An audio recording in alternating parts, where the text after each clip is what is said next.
What's up, everybody? Welcome back to the channel. Thanks for stopping in. We're in Philadelphia today. Spent a little time in New York City, drove around a little bit in Jersey, doing some stuff for work. Finally back at the hotel, heading out of town tomorrow. Wish I had a little bit more time. Might have been able to catch up with some of you Philly guys, maybe next time. And this hotel light is terrible. If you're new to the channel, glad to have you. Thank you for stopping in as well. Hit the subscribe button right now so you don't forget at the end of the video. Heavy on the car content, specifically with the Infiniti Q50 VQ37 platform, but we're broadening horizons. We're expanding the channel. Stay tuned for everything to come. Based on the title of this video, you know what it's about, but I want to get to two quick things first. Numero uno. First thing, I'm gearing up to spend a little bit of money. Maybe a little more than a little bit. Don't tell my wife. I got some plans. I need some parts. Maybe not the next video, but the video after that. I think we'll just go through the buying process and take a look at some of the stuff that's going to be coming. Just want to give you a heads up in case you're not subscribed yet, so you can hit the subscribe button and the bell so you stay up to date, because we got some good stuff coming up. And numero dos. The second quick point I wanted to get to is a segue into the main topic of this video today. First, I want to thank everyone for their positivity is in the comment section, both on YouTube and on Instagram. God, I really appreciate it. The overall goal of the channel is to be helpful to people and create a community around cars and speed, right? Speed culture. That's what we're all here for. So I'm very, very pleased with the fact that 99.9% of all of the comments, both on YouTube and on Instagram, as far as my content goes, is really positive. So thank you all very much for that. My concern, however, is in the Facebook groups generally, or on the forums. There's a lot of seasoned car folks, and there's a lot of new people coming in, which is great, but sometimes there seems to be a little bit of a disconnect where some of the more experienced guys don't like to be as helpful or like to make smart comments. I'm all for a little bit of ribbing here and there, but sometimes it just gets a little old.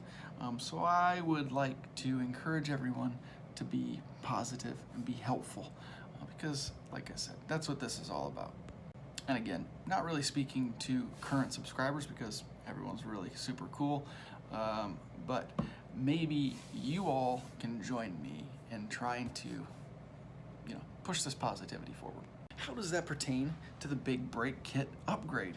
Well, one of the main questions that seems to be getting a lot of flack lately, not necessarily on my channel or Instagram, although the question has come across quite a bit. I've seen it on the Facebook groups a lot. The folks that have the non-sport brakes are wanting to paint the calipers and clean up the brake kit a little bit, their current brake setup a little bit.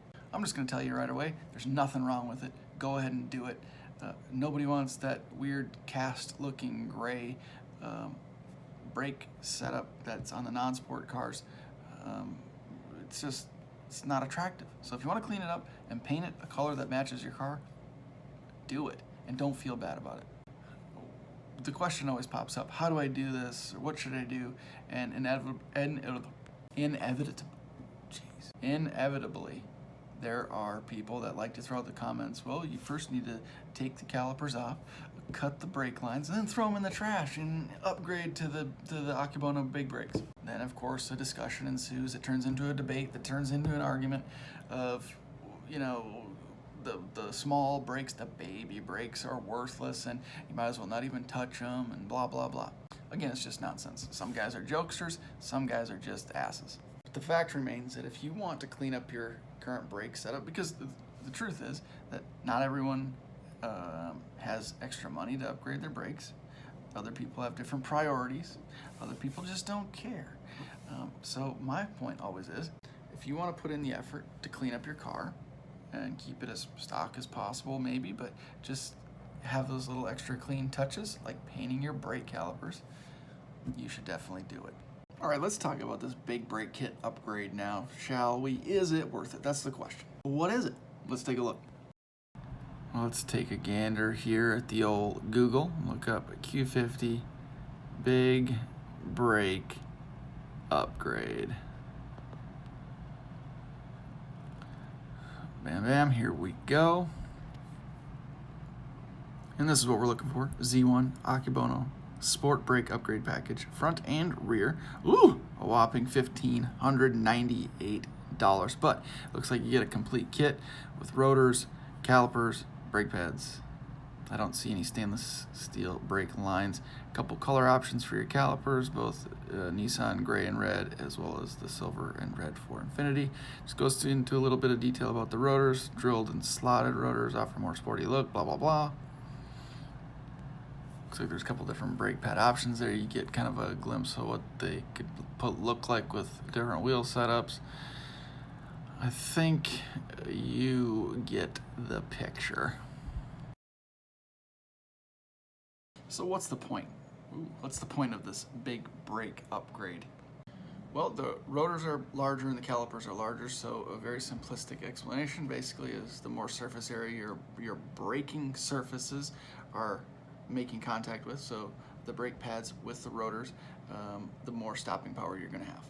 So it's definitely something to think about as you increase horsepower in your car, because if you're pushing more power, traveling at higher rates of speed, you're going to need to slow that car down. So thinking about your braking system as you increase power is something that is actually really important and sometimes neglected. So two questions kind of remain. Why do sport guys or people that have upgraded to these big brakes, why do they dog the other guys? The non-sport brakes are still Akebono. They're still a dual piston brake caliper, and just a typical rotor. When the rotor is actually the weak point of these non-sport brakes. Akebono still, it's the same manufacturer that people are using with these big brake upgrades, the Akebono big brakes. So again, a lot of the quality is there. Dual piston brake caliper made by a solid manufacturer. So really, in my experience with the non-sport brakes, the weak point has been the rotor. You get a little uneven heating, which causes some potential vibration. But other than that, a brake pad upgrade in these non-sport brakes makes a huge difference. And then if you were to upgrade the rotors as well to a slotted or drilled and slotted rotor, so you get some better cooling, maybe a lighter weight rotor, it's going to make a huge difference overall. So they're really still a solid brake setup with the non-sport setup. Allow myself to introduce myself. So the fact that people dog these non-sport brakes is a little bit baffling to me. They're really, really capable. Again, the weak point is in the rotor. So the final question remains, is the big brake kit worth it? I'm gonna say tentatively no, and here's why. Well, I'll say yes, and here's why. But I'll start with the no, and here's why. I would say no because I would argue that 99.95% of people driving these cars will never ever drive the car hard enough to justify having the big brakes. I mean, if you bought the sport version and the car's already got these brakes, then no big deal. But if you were to spend, there's other options, not just Z1, so you don't necessarily have to spend $1,500 or $1,600 on this upgrade. But nonetheless, there's no reason to spend $1,000 on a brake upgrade if you're never going to push the car hard enough, unless you just love to have the best, the most expensive, or you like how it looks. There's a whole range of reasons why you would do the upgrade, but the fact remains that the chances that you ever drive the car hard enough to need anything more than what the non-sport brakes can provide you is pretty slim, especially if you're going to upgrade the pads and upgrade the rotors on the non-sport brakes. It is a sufficient setup, so go ahead and paint the damn things. Well, the reason I say yes, it is worth it though, is because again, there's other areas that you can find these brakes and not have to spend the $1,600. And maybe you're like me and you want to get into autocrossing, or maybe you're already autocrossing and you're pushing the car to its limits on a regular basis, accelerating and having to slow down really quickly. In some strenuous circumstances, it may require an upgrade to the braking system. So if you didn't catch that, I do plan on upgrading the brakes just because I do plan on getting to autocross, which I'm really pumped about next season. Hopefully the car is set up by then, which it should be. But again, by and large, for the most part, most people are not tracking their car on a regular basis. Most people are not pushing their car to its limits in terms of having to stop that fast. A big brake kit might be handy if you're driving in some stop and go traffic and you don't pay attention. But overall, you probably never ever feel the benefits of it. So So in my opinion, it's kind of a waste of money if you're not going to truly utilize it. Again, you're totally free to do what you want. But that's the beauty of this whole thing, this whole culture. Every person's car is their own. And I respect everyone's projects, everyone's builds. Not everyone's taste is the same. Not everyone's priorities are the same. Not everyone's expectations of their modifications are the same. If everyone was the same, it'd be a very, very boring place to live. So are the non-sport Akebono brakes any good? Yeah, they are. Are the Akebono big brakes any good? Yeah, they're good. Do you love the idea of upgrading your brakes and have $1,000 or more to spend on them? Do it.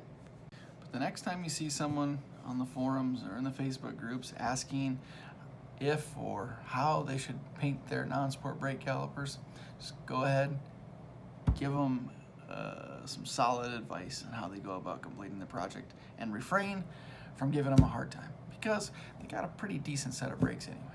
Let me know in the comment section below if you've done this big brake kit upgrade. Love to hear your feedback, how you like it, how the install went, any benefits that you've noticed right off the bat.